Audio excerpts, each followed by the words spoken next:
Silav, roj baş, hevanlı hêvîdarim herkes baş e. Îro çend û çên ku me amade kirine ji ajansan berhevkirine dixwazim ji we re pêşkêş bikim. Wê bültenekî pir dirêj nebe. Ji bîr nekin vê êvarê saet di 21 de Arîf Güran bavê Narînê wê di bernameya Zindî de mîvanê me be. Ez û hevalê me Ronî Ruha em ê pirsan jê bikin. Malbat çawa madûr bûye? Rewşa vê dozê çi ye? Malbat çima qesa hate cezakirin? Kujerê esasî nehatiye peydakirin. Meselekî gelekî tevli heve, meselekî biêş e, tê de dram heye, tê de her tiştê ku hûn bibêjin meseleyên civakî hene. Neheqiyekî pir ciddî heye. Arîf Güran îdia dike ku neheqiyekî pir ciddî li malbatê hatiye kirin. Ka em binêrin ew çawa xwe îfade dike. Ez dibêjim qey cara yekem e di kanalên Kurdî de xwe îfade dike. Heta niha gelek caran çûbû kanalên Tirkî bi Tirkiya xwe ya kêm hewl da meselê îzah bike lêbelê nehat fehmkirin. Vê êvarê saet di 21 de li gorî saeta Ewropayê li gorî Bakurê Kurdistanê jî dike 22. Her derê Kurdistanê saet 22 ye. Li bendê bin hûn jî werin pirsê xwe bikin ka em çawa bikaribin ji nav vê meselê derbikevin. Qas ji destê me tê em ê hewl bidin meselê hinekî ronî bikin. Mehkemê biryar daye. Çima biryarekî bi vî şeklî hatiye dayîn? Biryarekî li gorî Arîf Güran gelo neheqî çi qas heye? Di kîjan aliyê biryaran de neheqî heye? Ew însanê ku îtiraf dike dibêje min cenazeyê Narînê biriye û kiriye çal û veşartiye û felan bêvan. Ev kî ye? Ji Kudirê hatiye. Çawa hat tevlî malbatê bû? Malbatê çawa nas dike? Çawa hate wî gundî? Ev gundekî kevn e û malbata Güran jî malbatekî gelekî kevn e û malmezinên herêmê ne. Eleqa wan bi mesela Kurd çi ye? Em ê hinekî bipirsin. Baş e? Hûn jî ji kerema xwe re saet di 21 de li gorî saeta Ewropayê randevû nedin kesî, werin vê derê em vê meselê hinekî bikolên. Meselekî mühim e. Ê min cara yekêm e ez behsa vê meselê dikim. Min du sê bername çêkiribû di dema bûyerê de lê wekî nûçe me behs kiribû. Ama wekî analîz Ronî Ruha ji destpêkê ve di nava meselê de ye. Meselê tim şopandiye, hemî karakterên vê dozê nas dike. Me jî bi qasî xwe şopand lê Ronî Ruha zêdetir pisporê vê mijarê ye. Hevan no, ez niha derbasî bültenê bibim. Çend û çeyên ku min ji we re amade kirine ez hema pêşkeş bikim.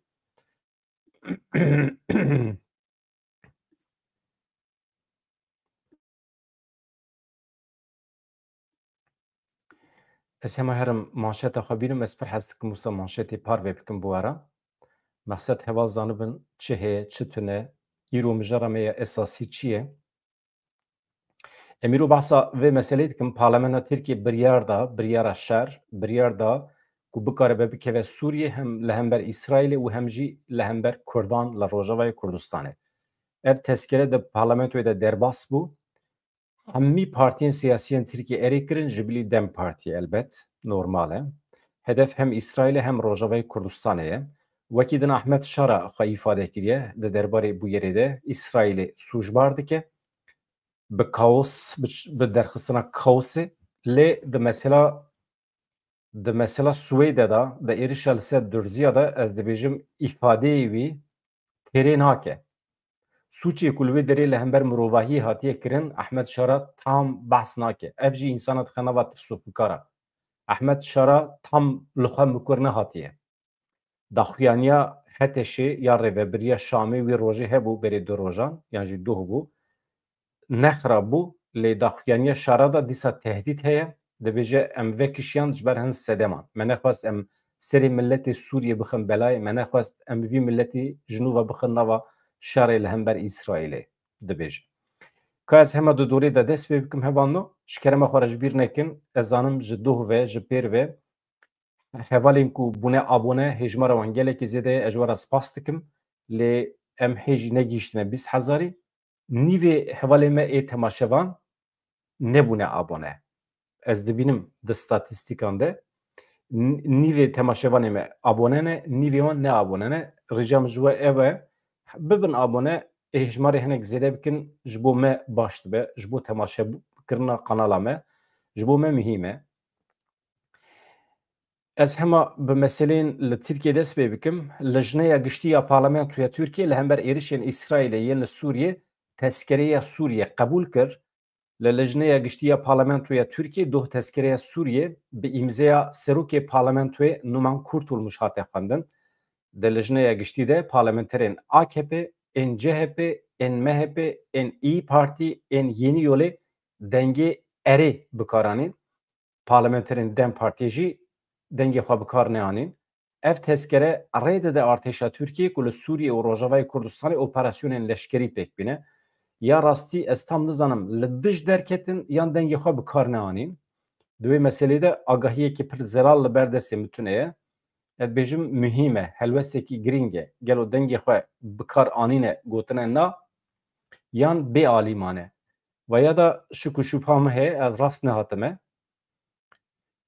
Kabîneya Tirkî jî îro bi serokatiya Recep Tayyip Erdogan dicive. Hevalên ku haya wan heye ka Dem Partî erê bikaraniye, ji xwe erê bikar neaniye, li dij derketiye gotiye na yan bê alîma ye, dengê xwe ji binî ve bikar neaniye.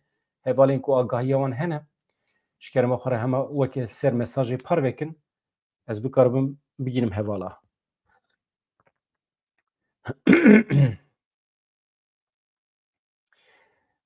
Niha kabîneya Tirkiye li hev dicive, gelo Tayyip Erdogan wê di kabîneya xwe de yani rêveberiya hikûmeta Tirkiyeyê de guharînan çê bike çê neke. Kabîneya Tirkiye îro bi serokatiya Recep Tayyip Erdogan dicive. Erdogan cara ewle baweyekî ne asayî kabîneyê roja pêşemê kom dike. Yani îroye îddia hene ku di kabîneyê de hin guharînên bingehîn werin çêkirin. Kabîneya Serokkomariya Tirkiye bi serokatiya Tayyip Erdogan îro wê saet 3:30 nîvroyê li Tirkiye dest pê bike. Dike 2:30 Ewropayê em binêrin ka wê çawa be. Rojeva serekeya civîna kabîneyê, komîsyona ku piştî biryara çekdanîna PKK'yê li parlamentoyê bê avakirin, şewatên daristanan êrişên İsraîlê yên li ser Sûriye ne. Yani rojeva kabînê jî heye ew ê nîqaş bikin. Gelo guherîna kabînê di rojevê de ye yan na? Wê kî were şûna kî? Dibêje camêrekî heye bi navê nebêjim. Gelek rojnamevanên nêzî AKP di wê qenaetê de ne, ev guherîn wê îşev ya jî şeva îniyê wê bê eşkere kirin. Yani guherînên di kabîneya AKP de îro diyar dibe. Lê eşkerebûna wî ya vê êvareyê ya jî sibê wê eşkere bibe. Kî tê şûna kî? Kîjan wezaret diguhere? Gelo ev guherîn li gorî vê pêvajoyê yan na? Di kabîneyê de hûn zanin behsa vê pêvajoyê jî tê kirin.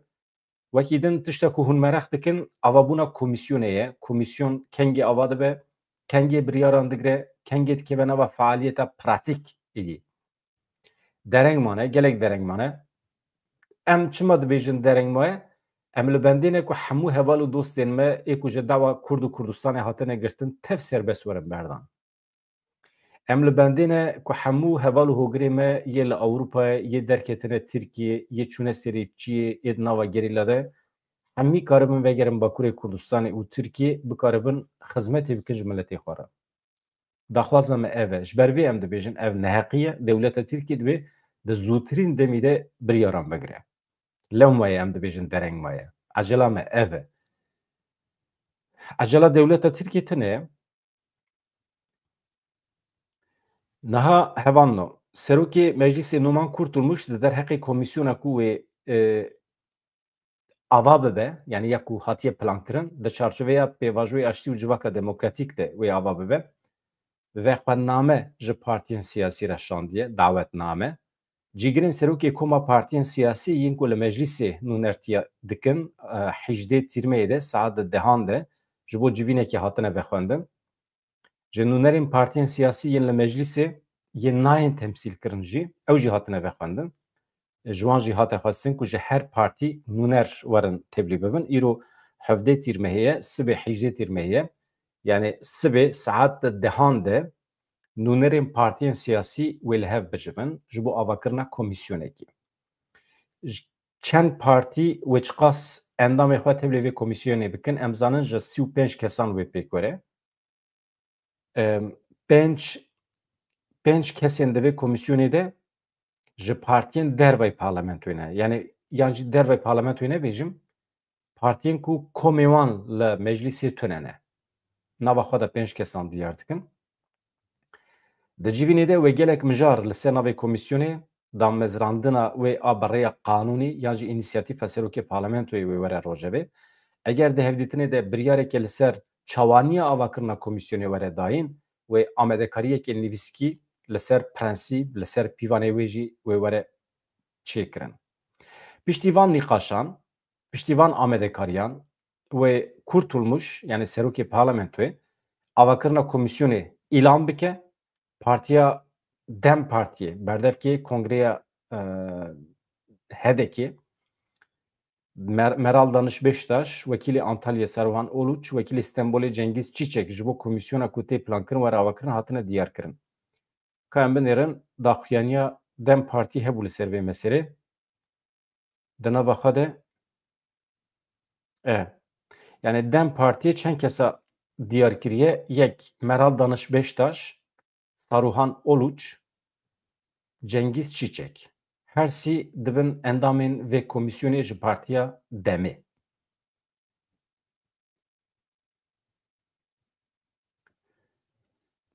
Niha em cih bidin nivîsa Ehmed Şara li ser van bûyerên dawî, li ser êrişên dawî yên İsraîlê ka Serokkomarê Demkî ê Sûrî Ehmed Şara çi gotiye? Xîtabê civakê kir. Em nivîsa wî bê şîrove bixwîne heta dawî eger îcab bike hevalê me jî bila pirs bipirsin em bi hev re şîrove bikin. Niha ez peyamê we jî dibînim.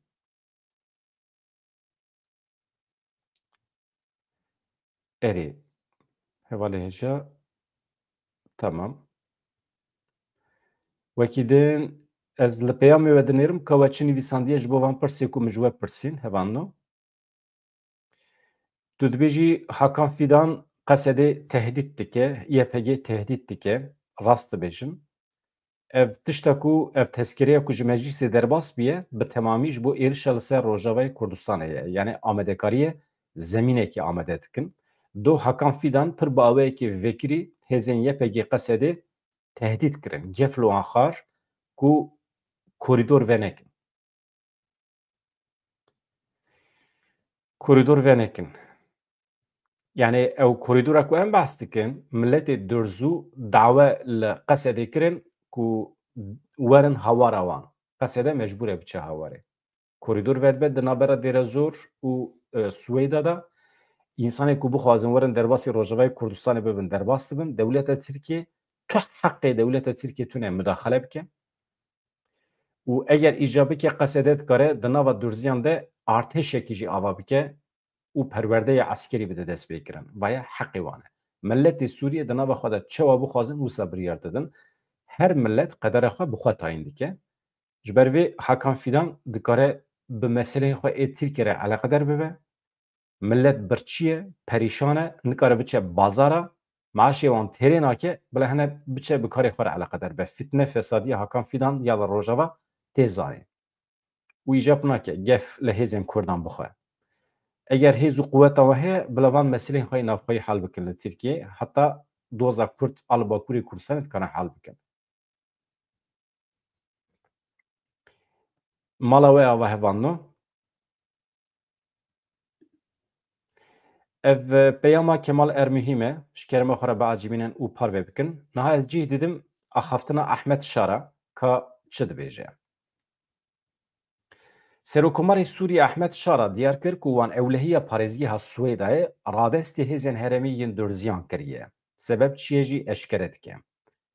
Li wîlayeta Swêdayê ya Sûriyê ji 13 tîrmehê ve di navbera eşîrên Erebiyên Bedewî û Durziyan de şer û pevçûnên dijwar derketin. Hikûmeta Şamê piştî gurbûna bûyeran hêzên ewlehiyê şandin Swêdayê, lê di navbera hêzên Şamê û Durziyan de jî şer û pevçûnan rûda. Li hêzên ewlehiyê yên Sûriyê piştî êrişên balafirên şer yên İsraîlê ji bajarê Swêdayê vedikişin.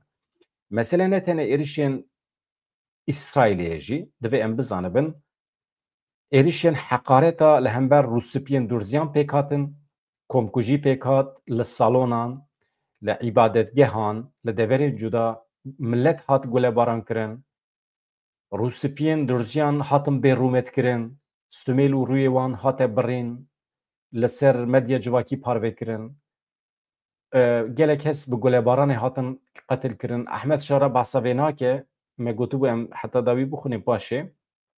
Yani mesele ne tenê êrişên İsraîlê ne.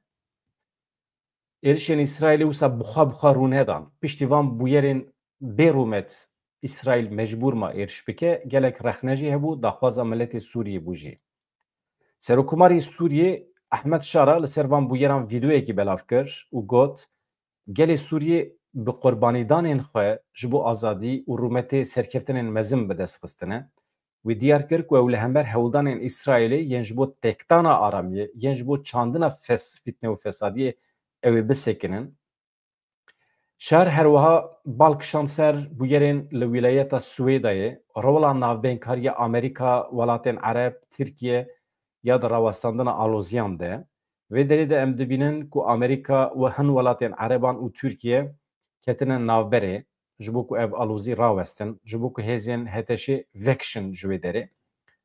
Di nava wan de ez dibînim erkekî niştimanî ye ku ez van gotinan wekî peyamekî ji dil ji vî gelî re bibêjim. Gelê ku her dem li hember zehmetiyan rawestiye ye, gelê ku tu carî ji prensîbên xwe yên sabît bi paş vegev navêtiye, İsraîl hewl dide Sûriye bike qada kaosê. Ehmed Şara İsraîl sûcbar kir ku hewl dide Sûriye bike qada kaosê.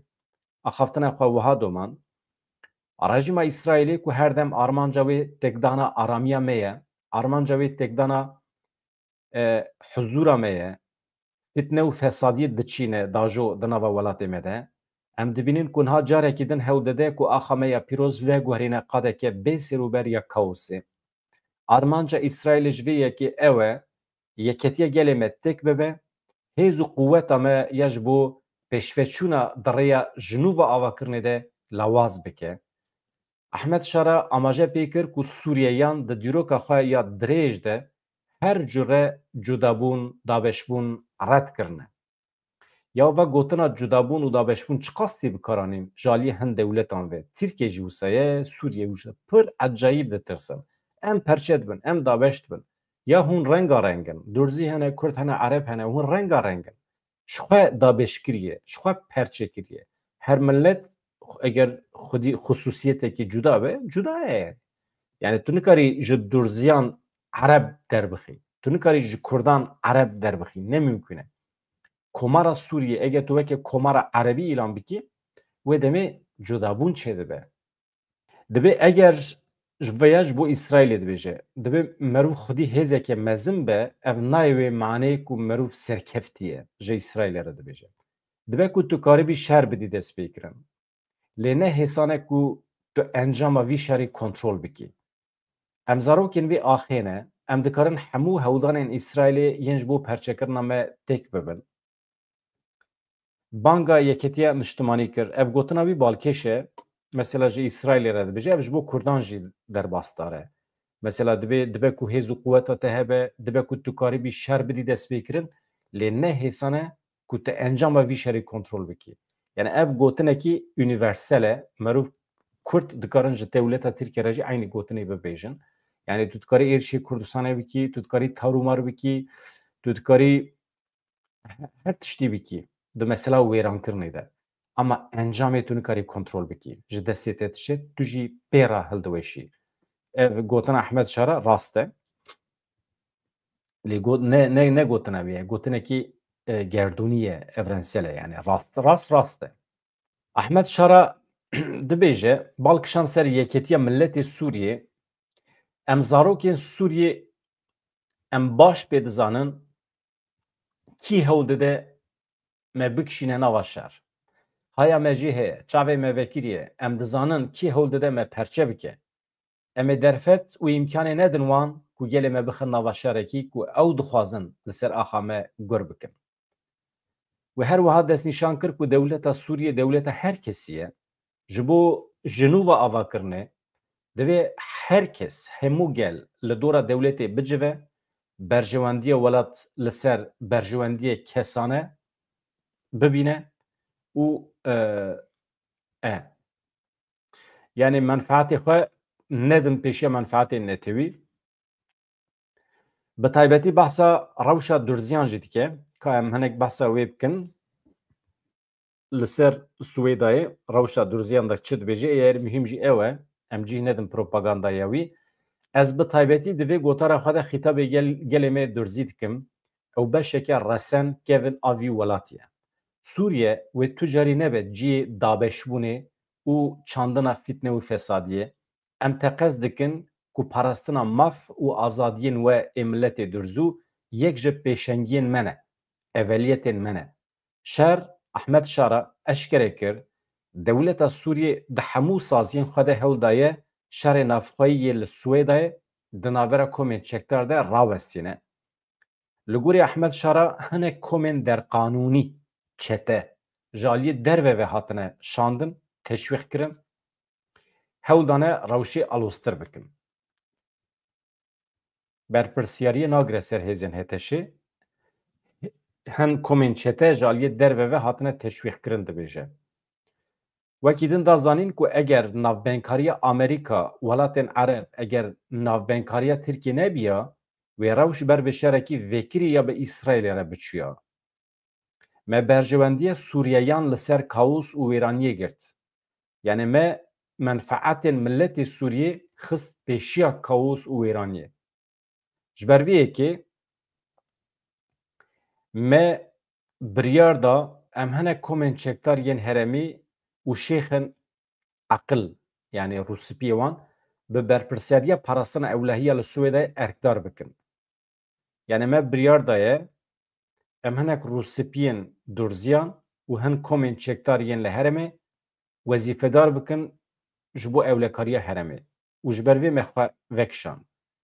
Di dawiya gotara xwe de soz da ku ew ê hesab bipirsin ji hemî sûcbaran kesên ku li dijî durziyan li Swêda sûç kirine, zerar gihandina xelkê durzî, teqez kir ku parastina yeketî aramiya welat armanca wan ya sereke ye. Dibêje Ahmed Şara. Êdî vê derê hûn îqna bûn nebûn êdî ew mesele we ye ama Ahmed Şara yani min pir bihêz nedît ev peyama wî. Tê de lêborîn tune ye, mehcûbiyet tune ye. 205 însan hatin kuştin di nava sê rojan de serokkomarê vî welatî pir tiştekî girîng nabêje. Tenê İsraîlê sûcbar dike. Yani İsraîl nehatiye li Swêda şerder nexistiye.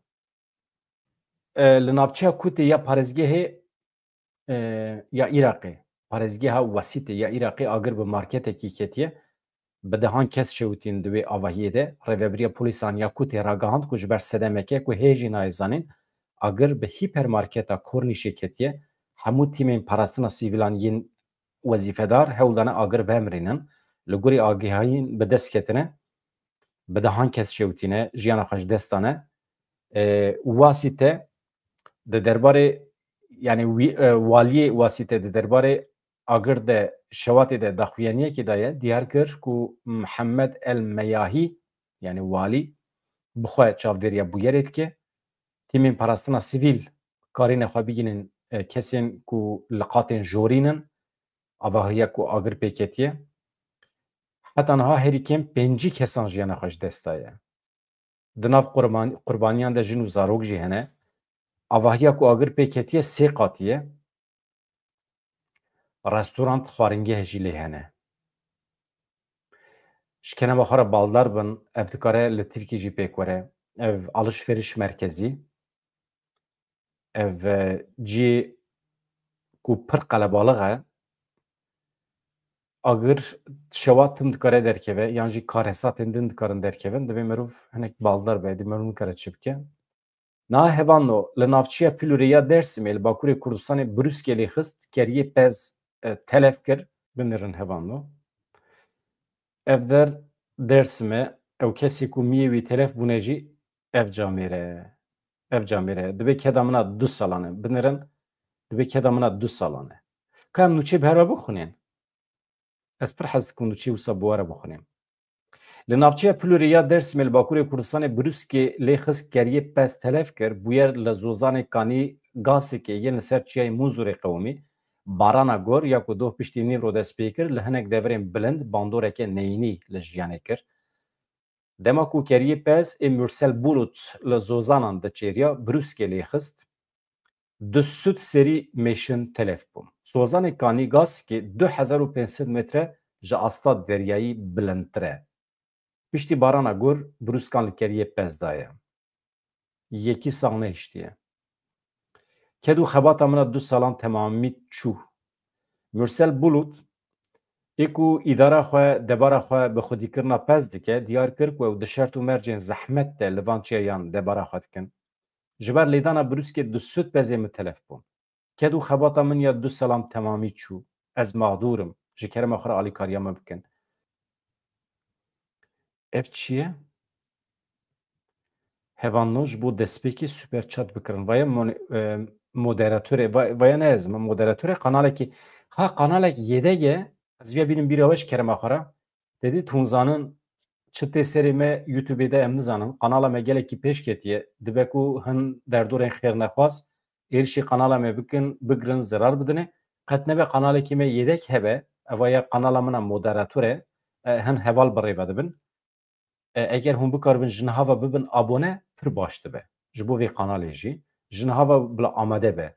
Min heta niha tenê vîdeoyekî parvekirî ew jî hevpeyvîna min ya kanal heşra pir süper derbas bû. Du hevalê me rojnameger yên jin ji min pirsîn min jî bersiv da di derbarê axaftina Tayyip Erdogan de. Eger hûn biçin temaşe bikin û bibin abone vê kanala Bedran Dere moderatör kêf xweş dibim. Yek ev. Ez ana nûçeyên di dorê de bidomînim me gotibû ev mesela telefbûna pez ya li Amedê li Bakurê Kurdistanê jî keçikek 22 salî jineke 22 salî hat qetilkirin. Jaliyê kî ve jaliyê mêrekî ve ku îdia dikir ku jî hez dike. Ya însanê ku meriv jî hez bike çawa meriv dikare zirar bide. Çi dibe bila bibe. Jinek ku tu jî hez bikî yan jî hez nekî çi eleqa te bi kuştina wî heye? Mesela çûye kuştiye? Vaya meselê me civakî ne li Amedê İlayda Alkaşa 22 salî jaliyê mêrekî ve ku îdia dikir jî hez dike hat kuştin. Bu yerê êvara 15 tîrmehê li taxa şehîtlikê rûda dema ku İlaydayê dixwest bikeve avahiya xwe ew mêrê 30 salî navî weke CA hatiye pênasêkirin çûye gulelê barandiye. İlayda de ew êrişê de birîndar bû rakirin xestexanê. Ew kujiya jî ji cî bû yerê reviya. Li ser agahadarkirinê tîmên tenduristiyê polîs hatin ciyê bû yerê.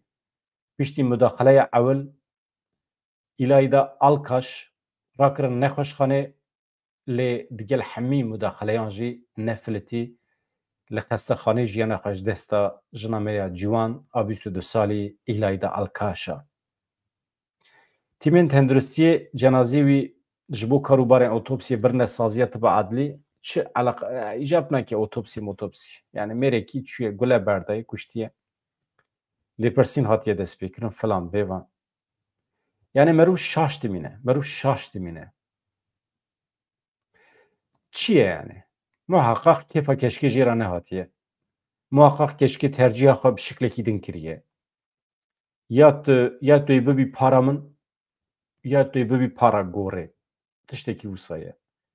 û bi tu şiklekî hevanno, gencno ez xîtabê temaşevanê me genç dikim. Bi tu şiklekî heqê we li ser jinekî tune ye.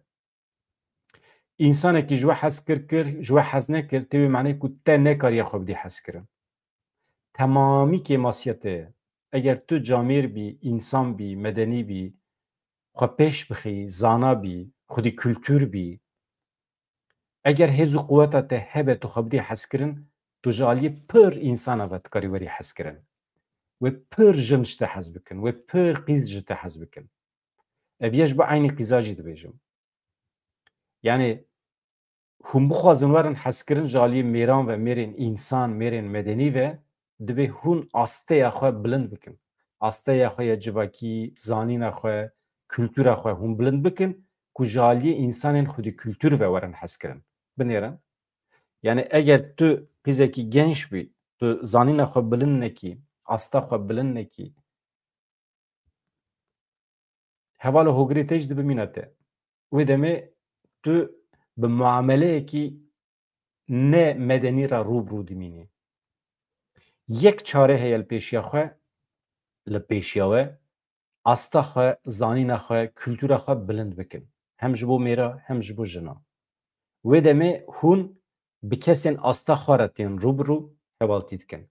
İnsanekî medenî zirar nade jinekî. Wextê ku bêje ez te hez nakim, ez tişim hesûd acîbînim, husûd acîbînim. Zirar nade, hürmet nîşan dide.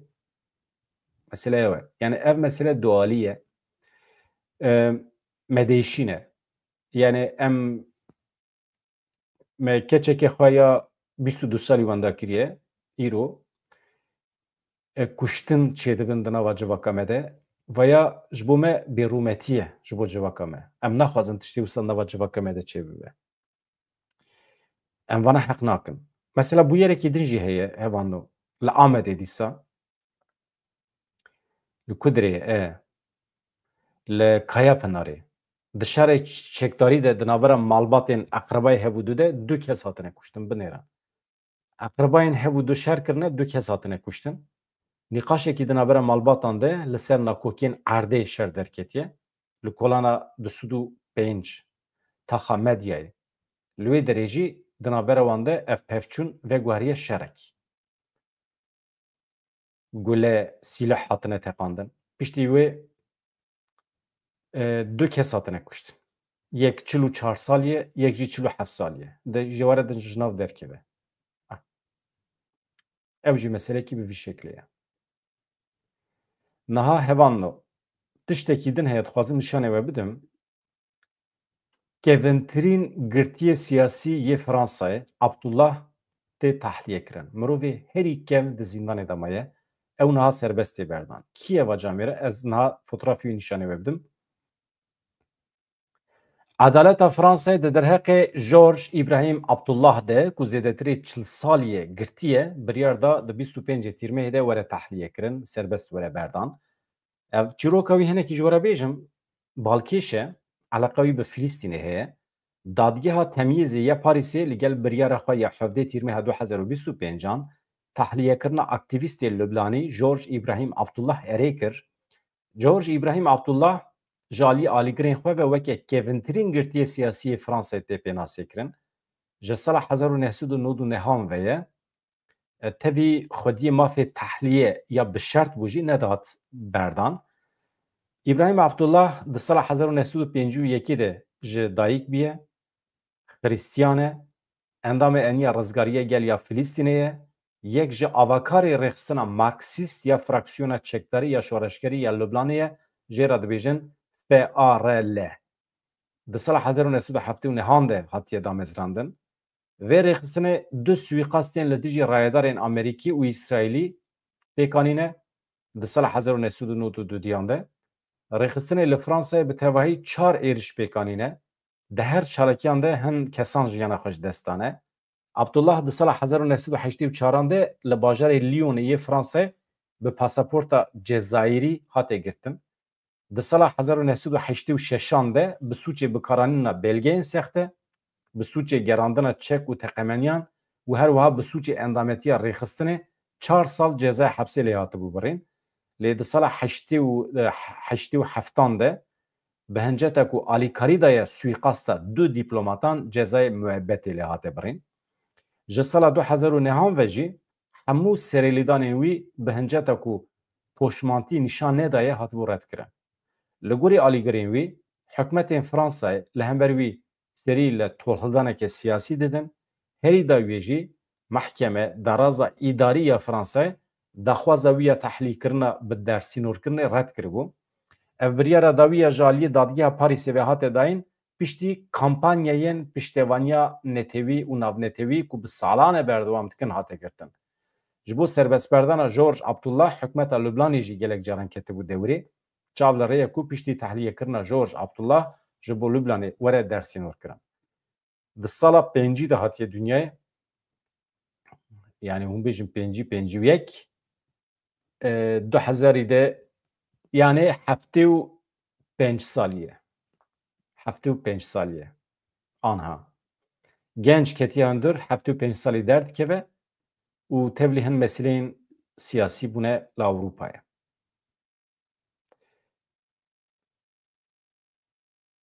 Ez niha cardim bînim bîra we hevanû paşê berê ku xatir ji we bixwazim saet di 21 de îşev bavê Narînê